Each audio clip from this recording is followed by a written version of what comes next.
ডাকসু নির্বাচন নিয়ে আমি প্রথম একটা এপিসোড করছি, এই যে এইটা যদি না দেখে থাকেন তবে দেখে নিন। আমি ইলেকশনের আগে পর্যন্ত ভিডিও করে যাব, কারণ ডাকসু নির্বাচন বাংলাদেশের জন্য একটা অত্যন্ত গুরুত্বপূর্ণ নির্বাচন। এই নির্বাচনেই আসলে নির্ধারিত হবে বাংলাদেশের গতিমুখ কোন দিকে যাইতেছে। আমরা যদি ভালো একটা ডাকসু পাই তাইলে ভালো আগামীর বাংলাদেশ পাবো। বাংলাদেশের চিন্তা, বাংলাদেশের নেতৃত্ব, বাংলাদেশের চরিত্র নির্ভর করবে ঢাকা বিশ্ববিদ্যালয়ের উপরে এবং ডাকসু কেমন তৈরি হইতেছে সেটার উপরে। একটা দেশের বুদ্ধিবৃত্তি, সমৃদ্ধি আর জাতীয় চরিত্র অনেক সময় সেই দেশের বিশ্ববিদ্যালয়ের মাধ্যমেই প্রতিফলিত হয়।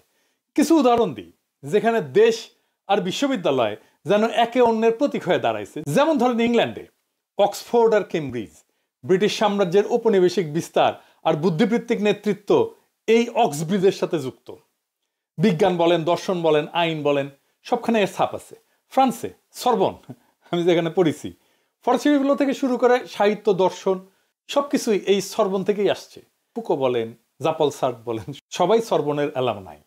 ফরাসি বুদ্ধিবৃত্তি এবং বৌদ্ধিক সমৃদ্ধি সরবনের সাথে অবিচ্ছেদ্যভাবে জড়িত।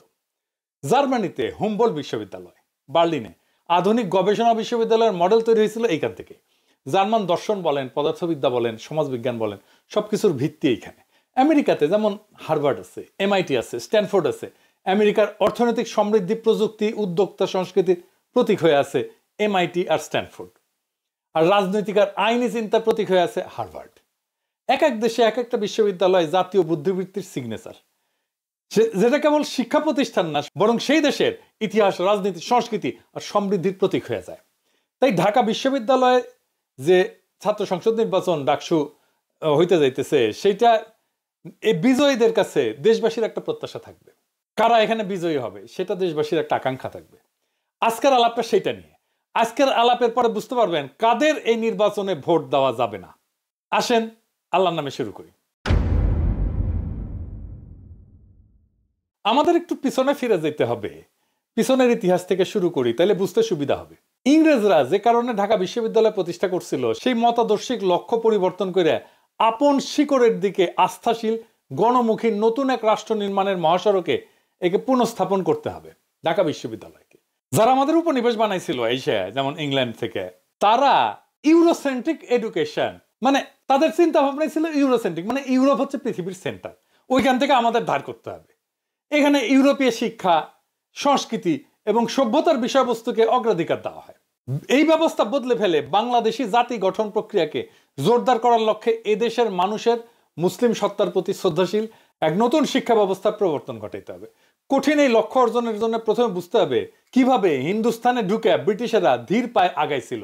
তারা 1757 সালে প্রথমে দখল করে বাংলার নবাবী সিরাজউদ্দৌলাকে পরাজিত করে। 1765 সালে বক্সারের যুদ্ধে মীর কাসিমের পরাজয়ের ভিতর দিয়ে এই দখল সম্পূর্ণ হয়। বাংলার নবাবদের, মুর্শিদাবাদের দরবারের আমির আমত্তদের ভেতরে হিন্দু মুসলমান মোটামুটি সমান সমান থাকলেও ইংরেজরা মুসলমানদের সন্দেহের চোখে দেখত এবং শত্রু হিসেবে গণ্য করা শুরু করলো। মুসলমানরা ইংরেজদের কাছে বিশেষ করে শত্রু হয়ে পড়ার দুইটা কারণ থাকা সম্ভব। এক, ইংরেজরা মুসলমানদের নবাবী উৎখাত করে ক্ষমতা দখল করছিল, ফলে দরবারে মুসলমানদের উপরে বাড়তি নজর রাখতো। তারা এদেরকে নবাবের স্বাভাবিক বন্ধু ভাবত। বিপরীতভাবে তারা মুসলমান বিদ্বেষী সাম্প্রদায়িক ভাবনা থেকে হিন্দুদেরকে বন্ধু হিসেবে গণ্য করত। 2 নম্বর হচ্ছে ব্রিটিশেরা তো খ্রিস্টান, তো খ্রিস্টান হিসেবে মুসলমানদের নিয়ে ইউরোপীয় স্মৃতির শরিক ছিল ব্রিটিশ ইংরেজেরাও। সেটা কি? আরবদের জেরুজালেম আর স্পেন দখল, অনেকগুলো ক্রুসেডের পরও জেরুজালেম উদ্ধার করতে না পারা, শেষে কনস্টান্টিনোপল আর হায়া সোফিয়া হারাইতে হয়েছিল অটোম্যানদের কাছে 1453 সালে। ইংরেজদের বিরুদ্ধে হিন্দুস্তানের প্রথম বিদ্রোহ, যে মজনু শাহ এবং ভবানী পাঠকদের ফকির সন্ন্যাসীর বিদ্রোহ, এটাতে হিন্দু মুসলমান উভয় শরিক হইল। খ্রিস্টান ইংরেজের বিশেষ শত্রু মুসলমানদের সঙ্গে শাসক ইংরেজের দূরত্ব বাড়তেই থাকে। আর বিপরীত দিকে হিন্দুরা আরো কাছে চলে আসে ব্রিটিশদের। সেই বিন্দু থেকে ডিভাইড অ্যান্ড রুল তত্ত্ব বিকশিত হইতে থাকে, মানে এদেরকে ভাগ করে রাখো এবং শাসন করতে থাকো, এবং কার্যকরভাবে এটা প্রয়োগ করতে থাকে ইংরেজ শাসকেরা। 1793 সালে চিরস্থায়ী বন্দোবস্ত প্রবর্তনের মাধ্যমে ইংরেজরা হিন্দুস্তানে হিন্দু মুসলমানের ভেতরকার ফ্যাসাদকে রাজনৈতিক রূপ দিতে কাজ শুরু করে এবং কয়েক বছরের মধ্যে একে পাকাপাকিভাবে প্রতিষ্ঠা করতে সক্ষম হয়। জমির নয়া বন্দোবস্তে অল্প সংখ্যক মুসলমান বাদে সংখ্যাগরিষ্ঠ জমিদারি ছিল হিন্দু। এইখানে খেয়াল রাখা দরকার, হিন্দুস্তানের নিম্ন বর্ণের গরিব হিন্দু আর বৌদ্ধরা ইসলামের সমতার প্রেরণায় আকৃষ্ট হয়েছিল বলে স্থানীয় মুসলমানরা প্রায় সবাই ঐতিহাসিকভাবে গরিব ছিল।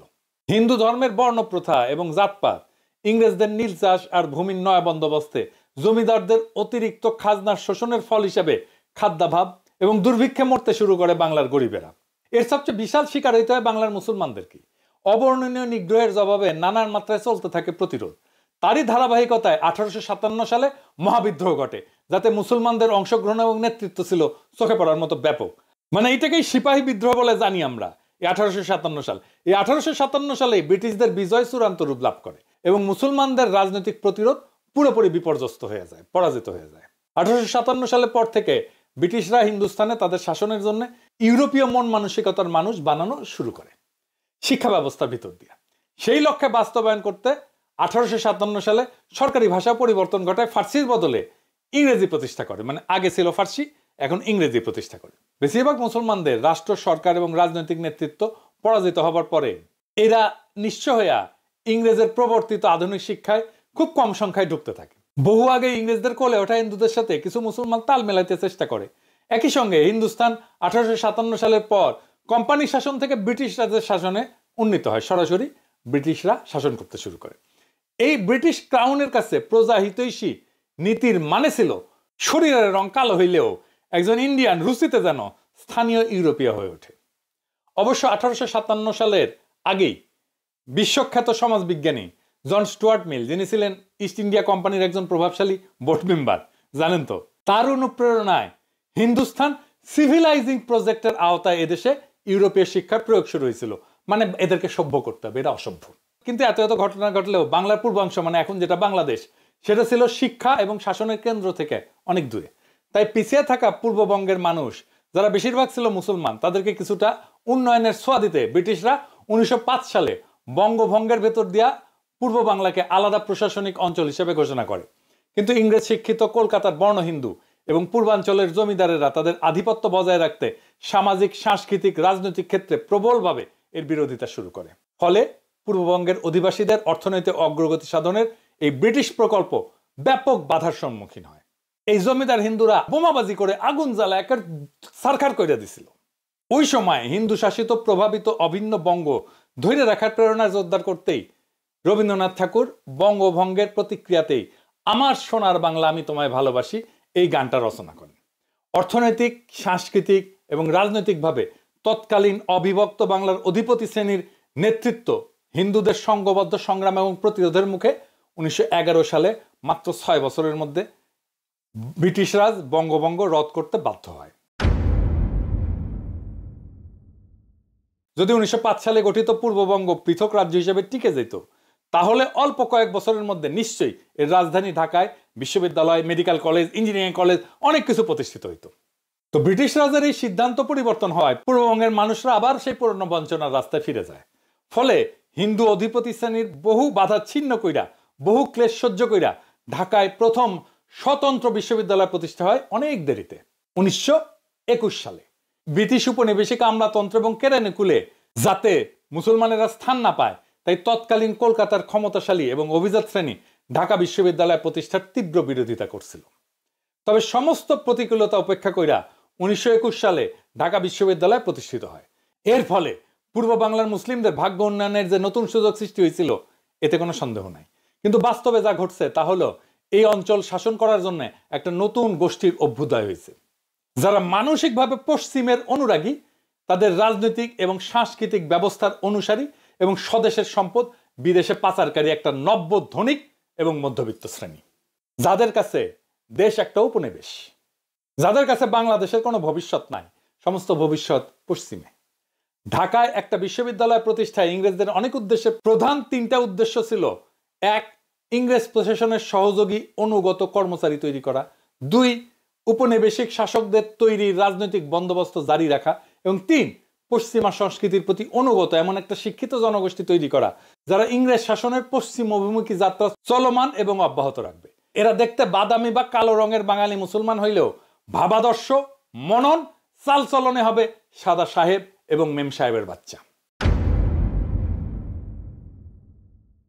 প্রতিষ্ঠাকাল থেকেই এই বিশ্ববিদ্যালয় ইংরেজ সরকারের চাহিদা মতো নেতা, নেত্রী, আমলা, লুটেরা, বণিক, চামচা, শিক্ষক, বুদ্ধিজীবী, নানান পেশাজীবী তৈরির একটা কারখানায় পরিণত হয়। পূর্ব বাংলার খেটে খাওয়া কৃষক, মজুর, শ্রমিকদের হাড় ভাঙা পরিশ্রমের টাকায় গড়ে ওঠা এই প্রতিষ্ঠান শুরু থেকেই স্বদেশবাসীর উন্নয়নের উদ্দেশ্য এবং লক্ষ্যের সাথে বিশ্বাসঘাতকতা করছে।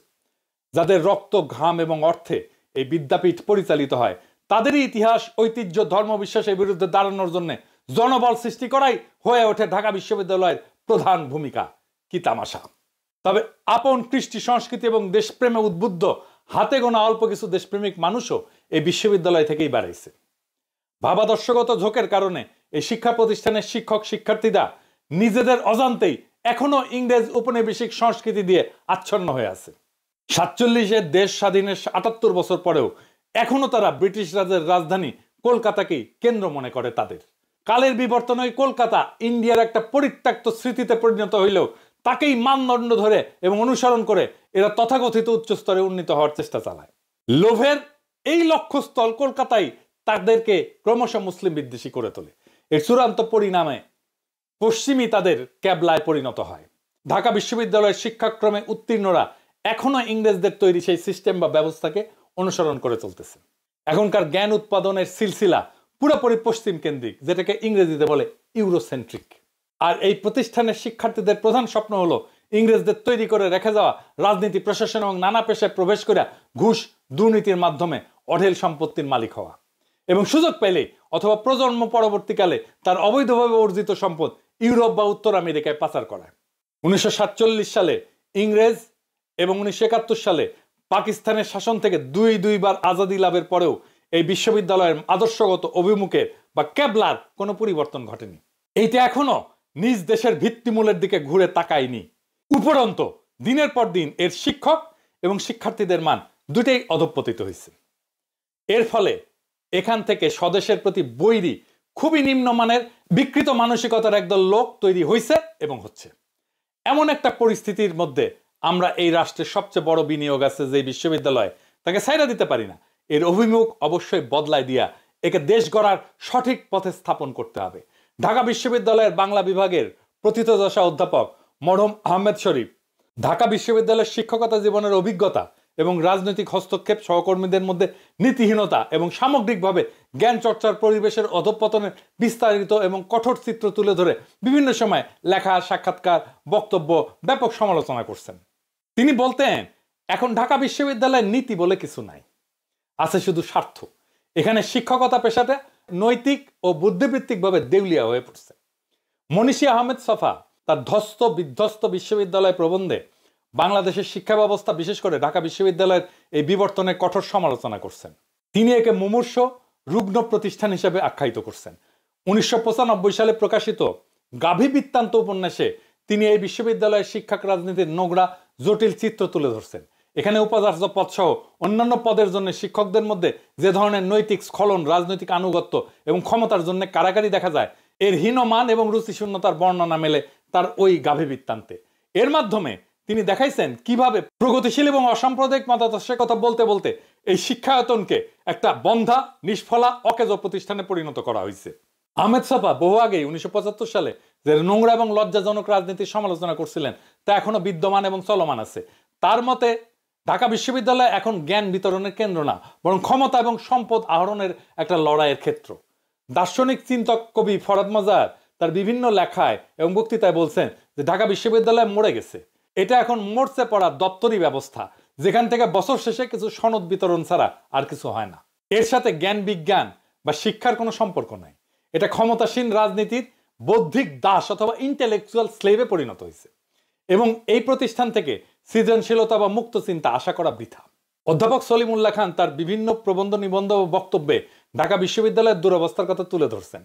তার মতে বাংলাদেশ প্রতিষ্ঠার পর গণতন্ত্রায়নের নামে দেশের সবচেয়ে গুরুত্বপূর্ণ এই উচ্চ শিক্ষা প্রতিষ্ঠানকে একটা উর্বর, ফলনশীল এবং কার্যকর বিশ্ববিদ্যালয় হিসেবে বিকশিত হয়ে না দিয়ে পুরোপুরি ধ্বংস করা হয়েছে। এখন এখানে কোনো শিক্ষা, গবেষণা, জ্ঞান বিজ্ঞান এই সমস্ত একাডেমিক কাজকর্ম আর হয় না। ডাকসু নির্বাচনে বিভিন্ন শিক্ষার্থী সংগঠনের ইশতেহার যে কর্মসূচি বা দাবি দেওয়া থাকা উচিত বলে আমি মনে করি, সেটা নিয়ে আমি কিছু আলাপ করছিলাম। আজকে আমি খুব স্পষ্টভাবে বলতে চাই কয়েকটা দফার কথা। 1 নম্বর, ঢাকা বিশ্ববিদ্যালয়ের শিক্ষা জ্ঞান চর্চার অভিমুখ স্বদেশ এবং আপন ধর্ম, ঐতিহ্য এবং শিক্ষার সাথে সামঞ্জস্যপূর্ণ করে বাংলাদেশি জাতীয়তাবাদী ধারায় নতুন করে গড়ে তুলতে হবে। 2 নম্বর, দেশের সবচেয়ে গুরুত্বপূর্ণ শিক্ষাঙ্গনকে অবশ্যই আওয়ামী ফ্যাসিবাদ, ইন্ডিয়ান আধিপত্যবাদ এবং ইউরোপ কেন্দ্রিক উপনিবেশিক শিক্ষা ব্যবস্থা থেকে মুক্ত করতে হবে। 3 নাম্বার, বিশ্বের শীর্ষ বিশ্ববিদ্যালয়ের শিক্ষা কার্যক্রম, গবেষণা কর্ম এবং প্রশাসন যেভাবে পরিচালিত হয় সেই আঙ্গিকে নতুন বিধিবিধান, নীতিমালা প্রণয়ন করে ঢাকা বিশ্ববিদ্যালয়কে পুনর্গঠন করতে হবে। 4 নাম্বার, 1973 সালে হাসিনার বাপ মুজিব প্রবর্তিত বিশ্ববিদ্যালয় অধ্যাদেশ বাতিল করে এখানে শিক্ষকদের দলবাজি নিষিদ্ধ করতে হবে। ভোটের মাধ্যমে ভিসি, ডিন এবং বিভিন্ন পদে নিয়োগের প্রক্রিয়া বন্ধ করতে হবে। 5 নাম্বার, শিক্ষকদের যথেচ্ছাচার, অবিচার, ফাঁকিবাজি এই সমস্ত রোধে তাদের জন্য মূল্যায়ন বা রেটিং ব্যবস্থা চালু করতে হবে। শিক্ষার্থীদের মতামতের ভিত্তিতে শিক্ষকদের মূল্যায়ন ব্যবস্থা চালু করে তা সবার জন্য উন্মুক্ত করে দিতে হবে। পাশাপাশি সরকারি চাকরির মতো চিরস্থায়ী নিয়োগ পদ্ধতি থেকে বাইর হইয়া উচ্চ বেতনে মেয়াদ ভিত্তিক চুক্তিতে শিক্ষক নিয়োগ দিতে হবে। রেটিং অনুযায়ী শিক্ষকতার মান বিচার করে চুক্তি নবায়নের ব্যবস্থা চালু করতে হবে। এখানে আসবে সেরা শিক্ষকেরা, ভালো বেতনে, আমার চাকরি আছে কোনোদিন যাবে না, এটা হবে না। 6 নাম্বার, শিক্ষার্থী হিসেবে ভর্তির ক্ষেত্রে ঢাকা বিশ্ববিদ্যালয়ের শিক্ষক, কর্মকর্তা, কর্মচারীদের সন্তানদের জন্য পোষ্য কোটা এবং মুক্তিযোদ্ধার সন্তান এবং দৌহিত্রদের জন্য কোটা বাতিল করতে হবে। এই 6 দফা আদায়ের জন্য যারা সম্মত থাকবেন তারা ডাকসু নির্বাচনে তেমন সংগ্রামী প্রার্থীদেরকে ভোট দিয়ে জয়যুক্ত করবেন। আমি এরপর দিন ছাত্রছাত্রীদের শিক্ষা জীবনের সমস্যাগুলো নিয়ে আলোচনা করব, সেগুলো সমাধান বা সমস্যা লাঘবের জন্য করণীয় উল্লেখ করব। আর যে সমস্ত প্রার্থী এ সমস্ত আদায়ের জন্য আন্দোলন করবেন, সংগঠিত হবেন, তাদের পক্ষে ভোট চাইব। ঢাকা বিশ্ববিদ্যালয় শুধু একটা শিক্ষাঙ্গন না, এটা বাংলাদেশের ভবিষ্যতের প্রতীক, রাষ্ট্রের বুদ্ধিবৃত্তির কারখানা। তাই ডাকসু নির্বাচন কোনো সাধারণ নির্বাচন না, বরং আগামী দিনের বাংলাদেশ কেমন হবে তার পূর্বাভাস। আমরা যদি আজকের দিনে সঠিক নেতৃত্ব, সঠিক অভিমুখ আর সঠিক লক্ষ্যকে বেছে নিতে পারি, তবে আগামীর বাংলাদেশ হবে স্বাধীন চিন্তার, সমৃদ্ধির এবং মর্যাদার বাংলাদেশ। আজকের আলোচনা আপনাদের কাছে শুধু ইতিহাসের পাঠ না, আগামী দিনের শপথও। আমরা যদি চাই ঢাকা বিশ্ববিদ্যালয় আমাদের স্বপ্নের বাংলাদেশ গড়ুক, তবে ডাকসু নির্বাচনকে অবশ্যই সেই পরিবর্তনের হাতিয়ার বানাতে হবে। ভুল প্রার্থীকে ভোট দেওয়া মানে শুধু একটা পদ নষ্ট করা না, মানে পুরো জাতির দিকভ্রান্তি। আর সঠিক প্রার্থীকে ভোট দেওয়া মানে ভবিষ্যৎ প্রজন্মের জন্য সঠিক রাস্তা তৈরি করা। এবার সিদ্ধান্ত আমাদের, আমরা কি ইতিহাসের বোঝা টেনে নিয়ে যাব নাকি ইতিহাসের নতুন অধ্যায় লিখব। আমি আশা করি ঢাকা বিশ্ববিদ্যালয়ের ছাত্রছাত্রীরা ডাকসু নির্বাচনের মধ্য দিয়ে ইতিহাসের আরেক নতুন অধ্যায় লিখবে। ইনকিলাব জিন্দাবাদ।